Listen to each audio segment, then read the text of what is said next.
This is the Berman Project.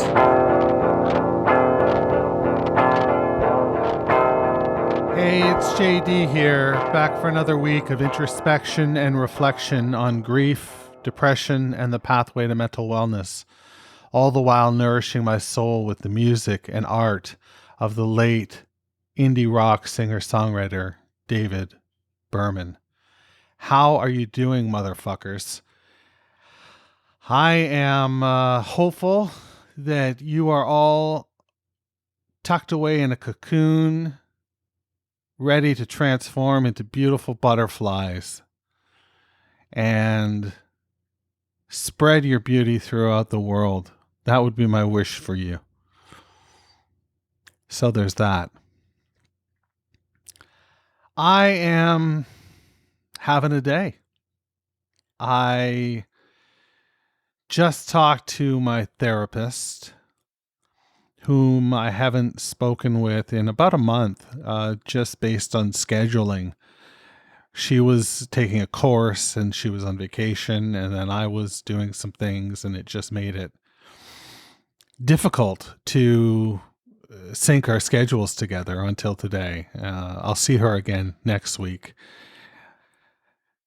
But it was a tough appointment because I am fucking low and I am overcome with dark thoughts about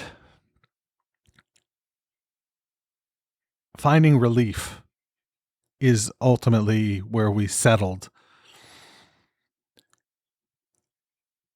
In an ideal world, I find that in this space, in this realm. But when you feel this way, it makes you not necessarily think straight and practically. I mean, I've got two little girls. They're 14 and they're 12. They're not so little anymore. But the collateral damage would be there. And I can't justify creating that sort of collateral damage just to feel relief. And so that's effectively off the table. Even though there are days when I want it to be in the center of the table on a lazy Susan so that I can spin to win, grab what I need, and fucking rid myself of this mortal coil. It's not good. It's not good. I'm on a new drug, but I'm ratcheting it up, starting out on a really quite low dose. Within 3 weeks, I'll be at the recommended dose. So that's good. Hopefully I get something from this relief-wise. I'm also looking for a meaningful project. And this is a meaningful project. In fact, I just got an email from Corey, and it made my fucking day. It came during therapy, and I read it to my therapist even, because it's unbelievable that any of you would take the time to shoot me an email or a text or communicate with me on Facebook or Twitter or anything like that, just to say, hey, hope you're doing okay. And what you do in creating these podcasts, it does matter. It does matter, and it matters to me in the case of Corey or whomever else reaches out. That's so gratifying. That's so gratifying. I can't help but be dubious and think, okay, so who put you up to this, Corey? But that's just the way I am. That's how I am. I am naturally skeptical of positive feedback, you know? It made it real tough when I was trying to perform, when I was trying to do comedy and act and perform. That was really tough. Because you got to take the good with the bad, right? You got to take the good with the bad. And if you can't, well, then it can be crippling. And it can be a challenge just to get out of bed. I used to do a joke, and the joke was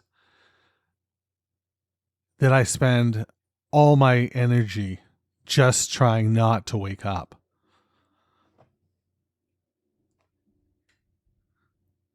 It's fucking exhausting, is what I'm trying to say.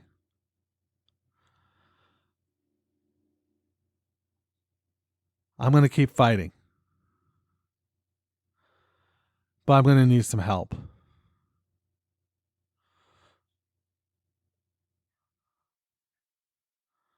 That's not a call for help from you. Although if you can shoot me a letter at jd@meetingmalcomus.com, it would mean the world. But again, this is between me and fate. So there's that. Up the hill past 694, at the stone wall make a left, and I will see you soon, my friend, if these old directions still direct. Oh yeah, if these old directions still direct.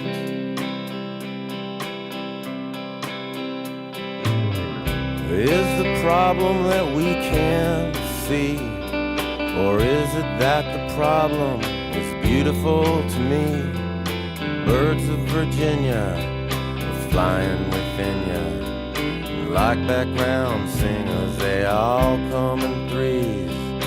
Like background singers, they all come in threes. Won't soul music change now that our souls have turned strange? Once a day, twice a day, when on and off collide, we'll set our souls aside and walk away.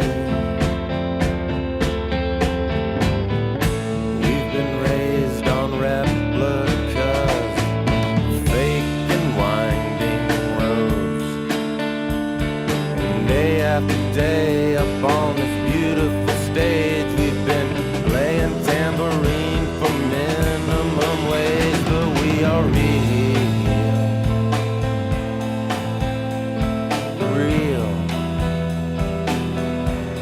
I know we are real.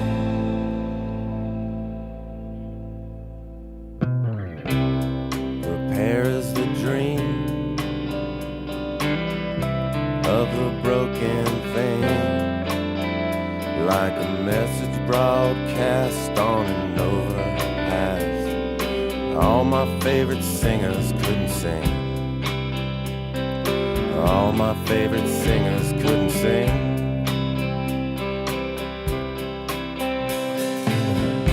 My ski vest has buttons like convenience store mirrors, and the help me see that everything in this room right now is a part of me.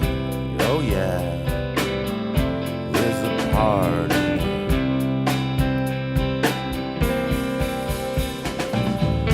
Won't soul music change now that our souls have turned strange? Once a day, twice a day, when on and off collide. We'll set our souls aside and walk away, realizing it's how it feels inside when it happens to you. So I took a shot of sugar like snow dumped into the blood, and children wander off into the ultra-economic, but we're real. We are real. I know we are real. I know we are real. I know we are real, real, real, real, real, real, real, real, real. I know we are real.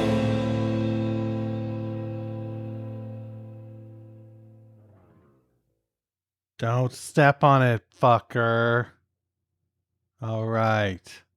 That was We Are Real from the American Water record. Just a tremendous record overall. I found earlier this week there was a gentleman from Scandinavia somewhere, and he had written a 4-page essay on American Water, and I believe you can find it translated in English. I haven't had a chance to track it down and read it yet, but it's probably worth reading if you're looking for insight into the songs and the overall themes of the record. You know at this point that this is just not something we cover. I'll speak to what I know when I can, but this guy, David Berman, is over my fucking head. And, you know, a song like We Are Real, you take for granted because it's an album cut on just a fantastic record, but it belongs. It absolutely fucking belongs. It's very good. Don't know much more than that. After the fucking monstrous people and blue arrangements, it's a step down, I would say. If it's your favorite song and you want to fight me, send me an email, jd@meetingmalcomus.com. Would love to hear from you. Let's read a poem. This comes from Berman's book, Actual Heir. The poem itself is called April 13th, 1865. Now, I'm no historian, but I can tell you that Abraham Lincoln was assassinated April 14th, 1865. And I'm pretty sure that's what we're talking about here. So why don't we dig in? April 13th, 1865. At first, the sound had no meaning. The shot came from the balcony, as if the play had sprung an annex, and I, John Sleeper Clark, pictured stars through oak scaffolds as the news traveled over the chairscape like a stain. In that dark room lit by gas jets, the Welshman to my left conceded the armrest we'd been fighting over, and doctors and half-doctors flowed into the scarlet aisles to help. I did not take to the image of a bay more waiting in the alley, or a manhunt through Maryland. I remember standing up as the others did, and how the assassin was in mid-air when the stagehands wheeled out the clouds. That's April 13th, 1865. Over 150 years ago. 158 years ago and 7 months, to be exact. It was a Thursday. And it sure sounds like that's what it was about. But it's a day early, so I'm not 100% sure. what's going on. God, Americans have had a lot of presidents assassinated.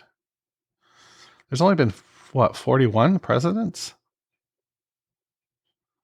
40 something presidents, less than 45 for sure. And 4 of them have been assassinated. That's fucking crazy. Thoughts and prayers.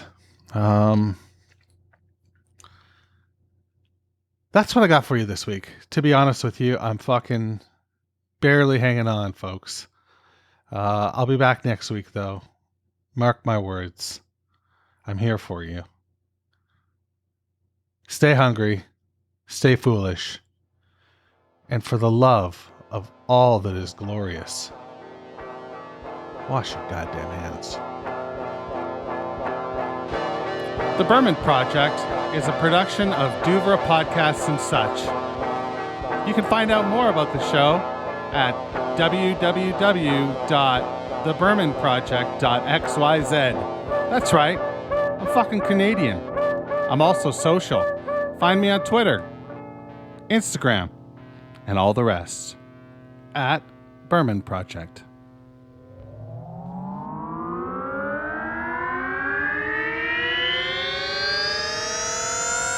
Douvres Podcasts and Such.